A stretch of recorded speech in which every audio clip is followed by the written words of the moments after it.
Are you business owners or entrepreneurs always struggle to find help? You are not alone. My today's guest is just do that. Please welcome founder of Success Circles, Joseph Varghese. Welcome, Joseph. Yes, Bashir, great to have you. Great to be in your show, my friend. Grateful to be here. Let me start with this. Where were you? What happened? Who were you surrounded with that inspired you to do what you do today? Yes, I'm based in New York City currently. I lead a community called Success Circles. I'm a big believer in proximity, as I know you are also, creating proximity with great people. On this journey toward being an entrepreneur, I started as an engineer. And some 20 some years ago, I left the world of engineering. My last corporate job was at AIG. I worked at Pfizer, Citibank, AIG as a technology management consultant.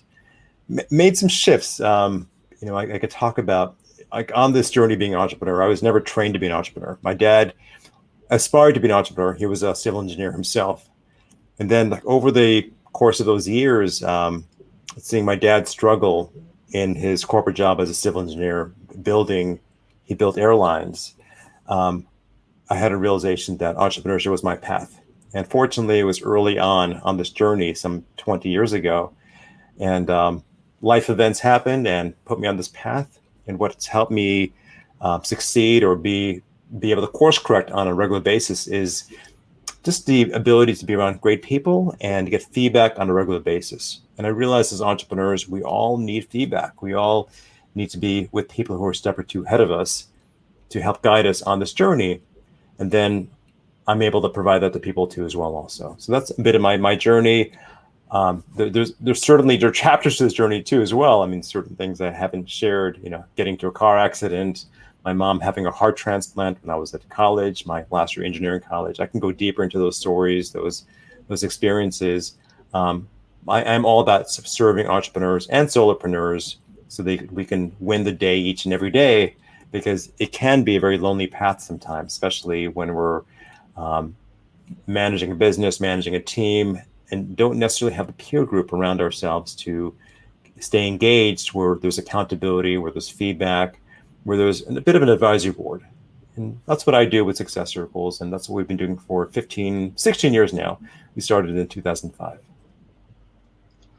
What are top three mistakes to avoid for the entrepreneurs? I think the top mistakes to avoid for entrepreneurs. So one would be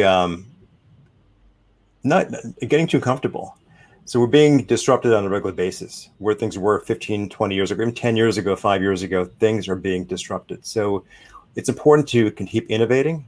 So the entrepreneurs who stay comfortable, who are not taking the steps toward embracing a world of augmented reality, virtual reality, they're the ones who are going to get stuck, who, because they're not innovating, they're going to fall behind, perhaps leave entrepreneurship for that reason. That's one mistake I'd say that's there. Second mistake I'd say is just the ability to continually optimize on a daily basis. And we have to keep innovating on a daily basis. It's aligned with my first answer as well, but specifically on a daily basis as well, particularly when it comes to marketing and sales. And I think most entrepreneurs, they can focus so much on innovation per se, and not necessarily on building their sales teams. And I'm a engineer. My clients call me the breakthrough engineer. And as such, it's so easy for me to put on that technician hat and fix things and resolve things and get comfortable in that.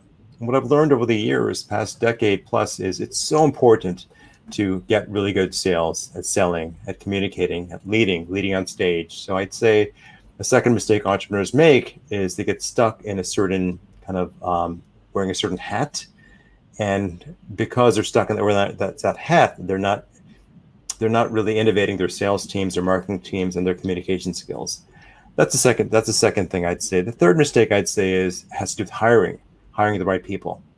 And it's so important that if someone's not the right fit for your team, you let them go, to release them. And it's important also to develop systems along that journey of as you bring on the right people too. And so I'd say it's a hiring process. That's something I've learned too over the years. I've had people on my team that weren't always the right fit. And when you have someone who's exceptional, keep them on board. Find ways to reward them so that they're also really owning the mission of your company too as well. So those are the top three I'd say that stand out for me, at least in this moment. What is your greatest failure story? What did you learn and how did you recover from it? So I've had a number of failure stories. So I'm continually learning. I encourage members of my community, Success Circles, always fail to fail forward. Um, so the greatest failure story, other than not investing enough in Bitcoin, going back 10 years ago, what stands out is I think of my journey toward entrepreneurship early on, just not getting the right feedback, the right coaches early on. And I stepped into the world of technology consulting, from being a process engineer to being a technology consultant. And I did that, you could say, as an entrepreneur, and there was so much potential in the midst of all that to build out what I was working on, even potentially leave that work and hire a team to continue forward that business I was involved with. This is involving technology consulting. This is 20 years ago. And it's not necessarily a failure, but it's taught me, the importance of building things, building systems that continue running, hiring the right people. There are endeavors I've launched over the years that, if those endeavors stayed on continually, if I built the right teams or found other ways to sell the business or find better owners for the business, those businesses, those projects would have stayed on in the world. So that's something that I'm present to over the years. That that at times that if I can go back, I would certainly found other ways to persevere or keep those vehicles going while I was progressing on my new vehicles of passion. And Success Circles, for example, is my passion vehicle. I'm inspired to help entrepreneurs through peer accountability, support, advisory boards. It is something I'm very passionate about. And I'm always inviting people to see that when you're exiting a business, there's a proper way of exiting, and potentially there's a way of finding new leadership or still being a stakeholder in that business where you continue to progress and profit on an ongoing basis. What are your top 3 success secrets that other can follow? Top success secrets. Okay, so I outlined some of this early on as well in terms of the lessons. The top success secrets is number one is to have a brand. Michael Gerber was my mentor back in 2007, and I'm grateful for Michael because I had developed this hobby initially for a couple of years called the Embrace Group. We didn't have a brand for it, and Michael's feedback to me at the time was build a brand around it, create an identity for it, such that the people, the community members can connect with that, hence being momentum buddies or being members of Success Circles, being part of this ecosystem. So that's one. So as you're developing your business, developing your ecosystem, to really keep that in mind, have a culture, have kind of an identity for your organization, have a name, a brand associated with that. That's number one. Number two, I'd say, I mentioned this before, is fail forward. I'm a big believer each day in failing. So I'm making unreasonable requests, doing things that scare me each day. So find ways to do that and to track your KPIs or progress. Make sure you're getting valuable feedback from your team, but still be willing to fail forward. A lot of entrepreneurs are continually being comfortable. The third success secret that I'd offer, now because I live in New York City, I have access to more of this than people around the world, let's say. But the truth is that wherever you are, we are in a very interconnected world.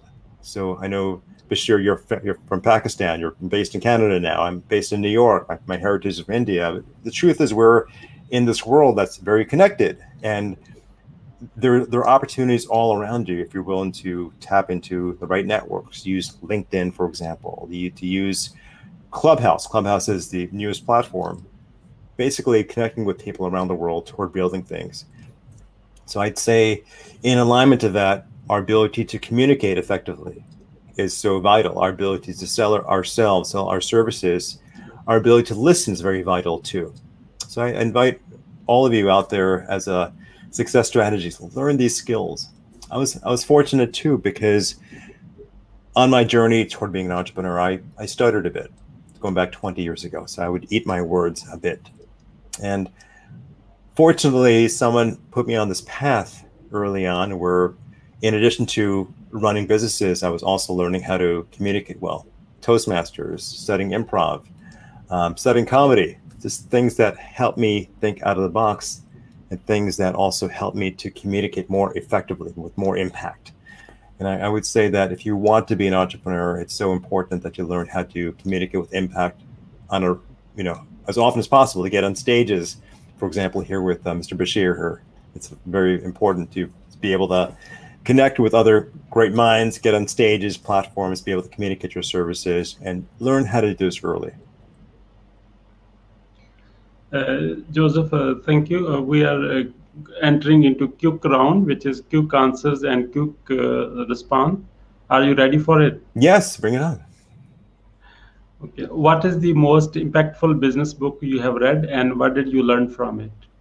So Gino Wickman's Traction had a huge impact for me. Basically, the nature of being a visionary, being an integrator, and not wearing both hats at the same time. For me, it's so easy to me to be an integrator, put on that hat, and I've learned that it's important to balance things out, to bring people on the right on your team who can also lead forward too as well. And it's also taught me also how to really encourage my team members to play bigger, vital parts in integration while I lead forward and be the visionary. That's one. What do you want to be remembered for? I want to be remembered for helping to save lives, helping to connect people together, helping to really create progress for people. So my passion is, of course, SuccessCircles. My parents, when they came to this country from South India 50 years ago, they taught me, my sister, myself, our family, the importance of family and how together as family we can come together. About 10 days ago, I lost a cousin in a car accident here in New York and in Connecticut. She passed away in Connecticut while being in a car. And it just taught me, and since then our family has come together to support my cousin Sophie's family and so forth. And it's taught me that as community, as entrepreneurs, we need to be able to support each other. So I want to be remembered for someone who's launched movements, particularly community around entrepreneurship, helping people realize that they're not alone, that there is a journey, there's an advisory community, there's accountability.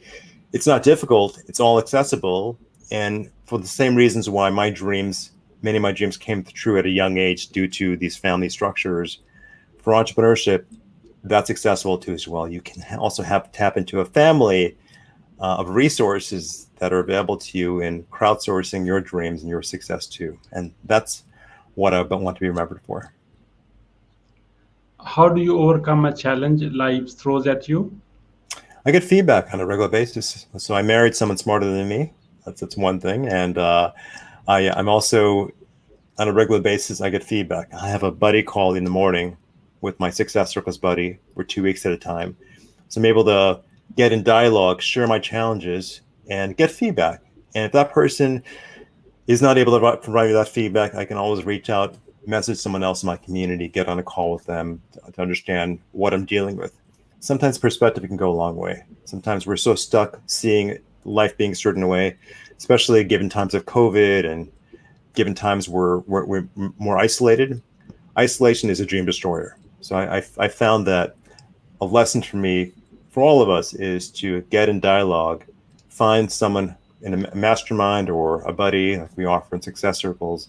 That's a big key for me toward overcoming the obstacles that life often provides. Once you have a revenue generating idea, how do you convince your significant other?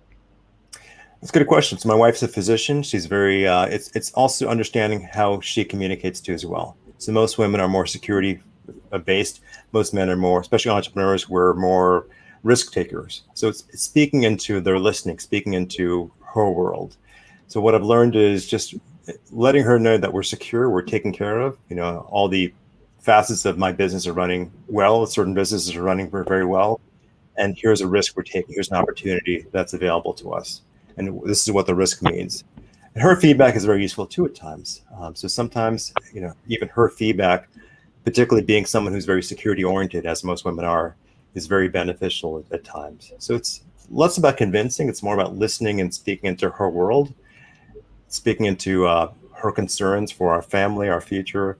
And then from there, once we listen, it's much more easy to convince.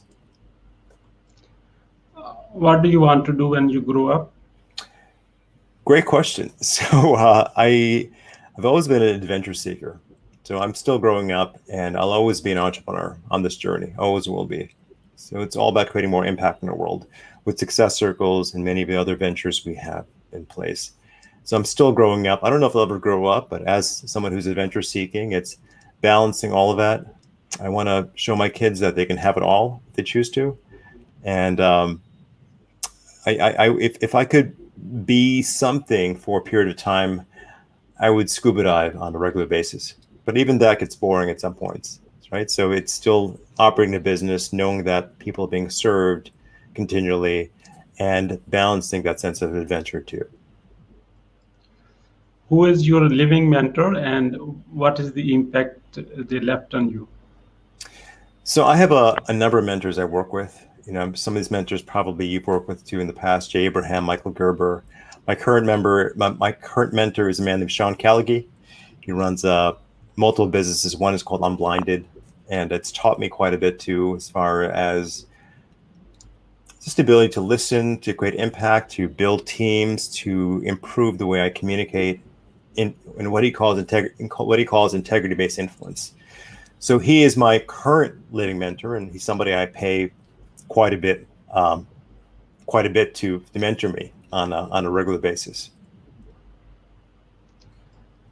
What are you grateful for today? So I'm grateful I won the lottery 47 years ago. And what that means is that I was born 47 years ago to two amazing parents. So I'm grateful for that. I'm grateful that my wife and I, we operate in partnership. We have two healthy children. I know not everyone has the ability to have children, and there are often challenges that are there. So I'm grateful that we have two healthy children who are continually being my own mentors, my own teachers too, as well. My 5-year-old and my 2-year-old, they teach me each day. So I'm grateful for family, especially. How do you start your day?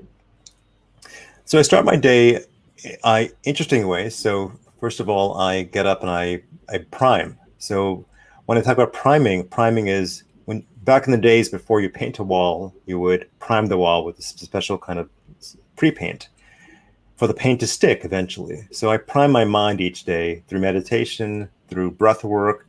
I often step outside and I water the lawn. I do that barefoot. I just do a number of things each day to keep my mind in motion. Sometimes I may do affirmations. Sometimes I may pray by my children by their bedside so I can see them and remember that they're my why. And then very importantly, I have a buddy call in the morning. It's an accountability call with my Success Circles buddy. It's a huddle to start our day with. There's been rarely a day over the past 16 years where I haven't started my day with this huddle. Every game has a huddle. Every sport has a huddle. With Success Circles, we're all about seeing life each day as being a game.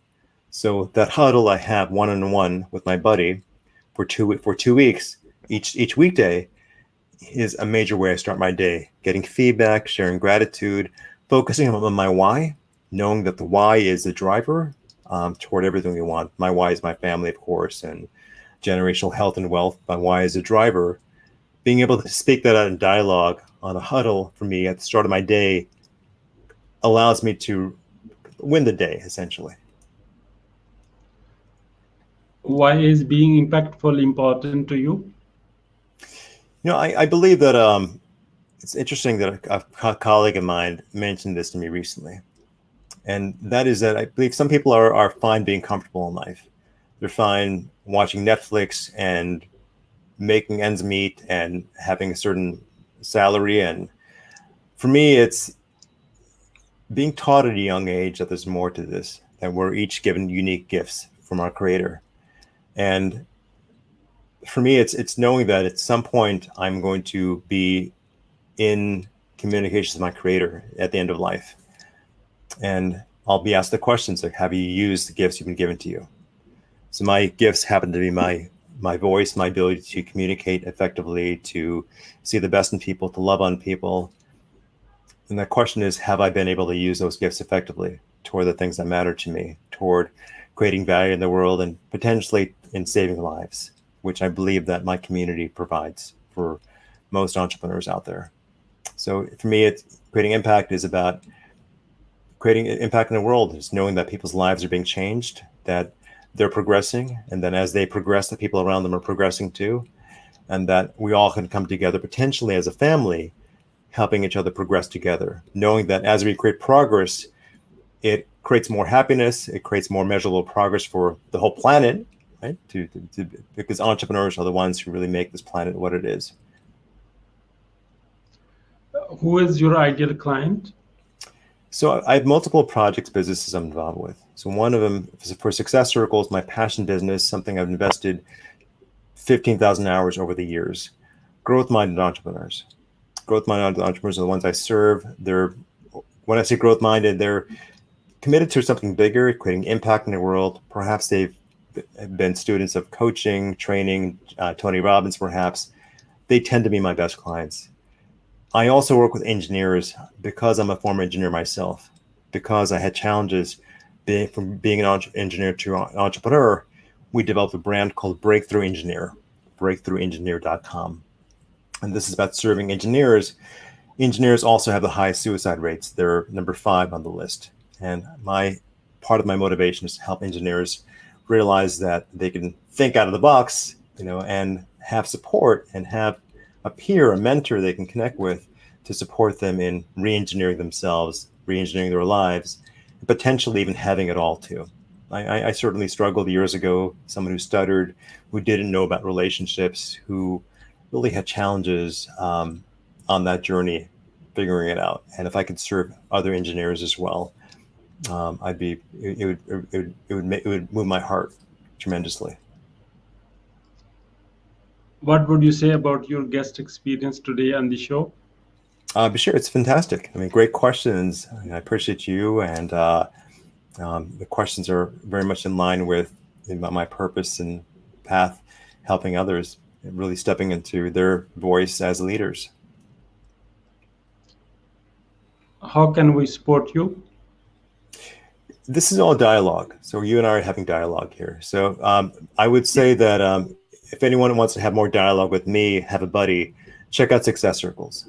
When we're in monologue in our heads, overthinking things slow down. We procrastinate. We avoid things. So get in dialogue. Check out SuccessCircles. We have unique programs.